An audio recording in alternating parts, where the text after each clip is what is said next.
मैत्रिणींनो, या 5 गोष्टी करून तुम्ही साडीमध्ये आपोआप उंच दिसणार आहात। त्याचबरोबर जेव्हा साडीमध्ये आपण फास्ट चालतो अशा वेळेस निर्या मात्र इकडे तिकडे हलू नयेत यासाठी खास कोणती ट्रिक वापरावी। नमस्कार, पुन्हा एकदा स्वाती स्टाईलमध्ये मनापासून स्वागत। आज बघूया साडीमध्ये उंच दिसण्यासाठीच्या 5 टिप्स। टिप नंबर 1, तुम्हाला शेप वेअर वापरायचा आहे। असा शेपवेअर वापरा की ज्याला पायाजवळ कट असतील, जे तुम्हाला चालताना प्रॉब्लेम करणार नाही। त्याचबरोबर शेपवेअर कम्फर्टेबल असावा। पेटीकोटमुळे जो आपल्याला बल्की लुक येतो किंवा फुगीर लुक येतो तो टाळून तुम्ही शेपवेअरमध्ये स्लिम लुक देऊ शकता। टिप नंबर 2 मध्ये तुम्हाला करायचं आहे की हा शेपवेअर तुम्हाला बांधताना किंवा घालताना बेली बटनच्या वरती घालायचा नाही, तर तो बेली बटनच्या थोडंसं किंचित खाली असावा। त्यानंतरच आपल्याला साडी खोचून घ्यायची आहे। साडी खोचताना तुम्हाला अशा पद्धतीने पहिल्यांदा उजव्या साईडवरून आणि नंतर डाव्या साईडवरून साडी खोचायची, त्यानंतर मधोमध साडी खोचून घ्यायची। साडी खोचून झाल्यानंतर पाठीमागे सुद्धा आपल्याला अशाच पद्धतीने प्लेन साडी खोचून घ्यायची।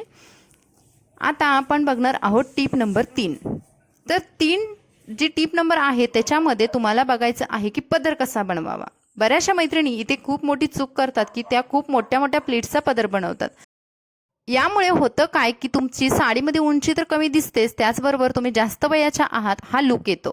त्याऐवजी तुम्हाला अशा पद्धतीने छोट्या छोट्या प्लीट्स बनवायच्या आहेत। जर तुमच्या साडीची बॉर्डर छोटी असेल तर तुम्ही त्या साईजच्या प्लीट्स बनवून घ्या। ज्यावेळेस या प्लीट्स पूर्ण बनवून तयार होतात आणि ब्लाउजवरती येतात त्यावेळेस आपल्याला नकळत साडीमध्ये उंच लुक देतात। तर साडीचा पदर सिक्युअर करण्याची बरोबर मेथड ही आहे। तुम्हाला अशा पद्धतीने सेंटरला एक पदरला पिन लावून घ्यायची आहे। काही मैत्रिणी आणखी एक चूक इथे करतात, त्या म्हणजे एकदम पदराच्या टोकाला पिन लावून घेतात। तर आता टोकाला पिन लावल्यामुळे नक्की काय होतं हे मी तुम्हाला व्हिडिओमध्ये पुढे दाखवणारच आहे।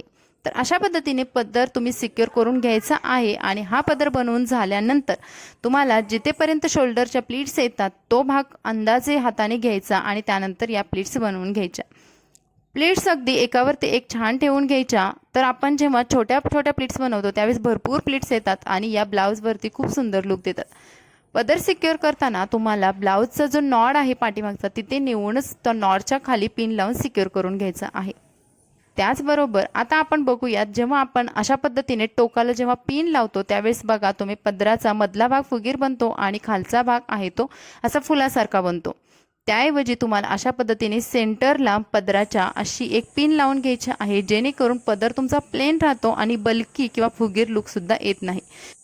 उंच दिसण्यासाठी पदरासोबत तुम्हाला आणखी एक गोष्ट करायची आहे, ती म्हणजे तुमचा पदर हा गुडघ्याच्या खालीच नेहमी ठेवायचा आहे। म्हणजे पदराची उंची तुम्हाला गुडघ्याच्या खाली ठेवली तर तुमचा साडीमधला लुक हा उंच येणार आहे।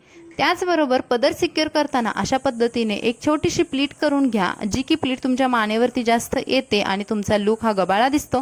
त्याऐवजी तुम्हाला अशा पद्धतीने एक छोटीशी फोल्ड करून एक प्लीट बनवून घ्यायची आहे आणि ती प्लीट तुम्हाला एका पिनाने सिक्युअर करायची आहे। त्यानंतर बाकीच्या छोट्या छोट्या प्लीट्सनी ही आतमधली जी फोल्ड केलेला भाग आहे तो आपल्याला कव्हर करून घ्यायचा आणि तुम्ही बघाल हा लुक किती सुंदर आलेला आहे। त्यानंतर आता आपण बघणार आहोत टिप नंबर 4। टिप नंबर 4 आहे तुमच्या कमरेजवळचं फिटिंग। जर तुम्ही अशा पद्धतीने प्लेन एक पिनच लावत असाल तर सुद्धा तो प्लेन भाग असल्यामुळे तुमची साडीमध्ये उंची जास्त वाटत नाही। त्याऐवजी तुम्हाला अशा पद्धतीने साडी पकडायची आहे उजव्या पायावरती आणि उजव्या हाताने साडीचा थोडासा भाग जो कॉर्नर पकडलेला आहे तो रोल करायचा आहे आणि डाव्या पायावरती छोट्या छोट्या प्लीट्स बनवून घ्यायच्या आहेत। या एका छोट्याशा गोष्टीमुळे तुमची साडी एकदम फिटिंगमध्ये आहात, नेसलेली आहात आणि त्याचबरोबर तुम्ही साडीमध्ये उंच आहात हा लुक येतो। ही त्यानंतर गाठ बांधून घ्यायची आणि गाठ ही आपल्याला शेपवेअरमध्ये टक करून घ्यायची आहे। आता तुम्ही बघाल तुमच्या डाव्या पायावरती छान छान प्लीट्स येतात आणि तुमची साडीमध्ये उंची जास्त दिसते। त्यानंतर येते टिप नंबर 5। आता 5 नंबर टिप आहे ही आहे तुमच्या निर्याशी रिलेटेड। निर्या करताना अगदीच मोठ्या किंवा अगदीच छोट्या करू नका, त्याऐवजी मध्यम साईजच्या निर्या करा आणि वरची निर्या आहे ती इतर निर्यांपेक्षा नक्कीच मोठी बनवा। या मोठ्या बनवलेल्या निरेमुळे तुमचा उजव्या साईडला साडीचा जो भाग येतो तर तो जास्त राहणार नाही आणि तुमची उजव्या साईडला सुद्धा अगदी फिटिंगमध्ये साडी नेसली जाईल। अशा पद्धतीने सर्व निऱ्या गोळा करा। निऱ्या गोळा करून झाल्यानंतर एकावरती एक न ठेवता थोड्याशा अशा गॅपने अर्धा सेंटीमीटरच्या गॅपने प्रत्येक निरे ठेवा आणि या निऱ्या पुन्हा तुमच्या शेपवेअरमध्ये खोचून द्या। शेपवेअरमध्ये निर्या खोचताना त्या एकावरती एक येणार नाहीत ना याची काळजी घ्या आणि तुमच्या बरोबर बेली बटनवरती किंवा थोडंसं उजव्या साईडला तुम्ही या निर्या खोचू शकता। या निर्या जर तुम्हाला खूप खाली येत आहेत असं वाटत असतील तर तुम्ही या निर्या शेपवेअर सोबत एका पिनाने सिक्युअर करा।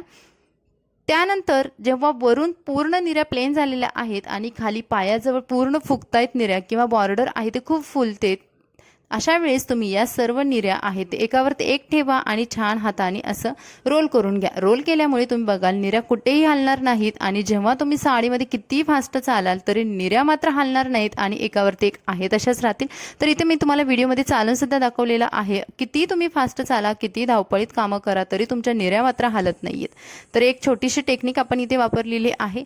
तर मैत्रिणींनो, तुम्ही बघाल आता साडी किती सुंदर प्रकारे आपली नेसून झालेली आहे. कमरेजवळचा भाग किती फिटिंग आलेला आहे. अगदी प्लीट्स सुद्धा भरपूर प्रमाणात छान पडलेले आहेत. पदराची उंची गुडघ्याच्या खाली ठेवल्यामुळे पुन्हा साडीमध्ये आपण उंचच दिसत आहोत आणि तुम्ही बघाल या छोट्या छोट्या टिप्स वापरून आपण साडीमध्ये किती सुंदर आणि उंच दिसत आहोत.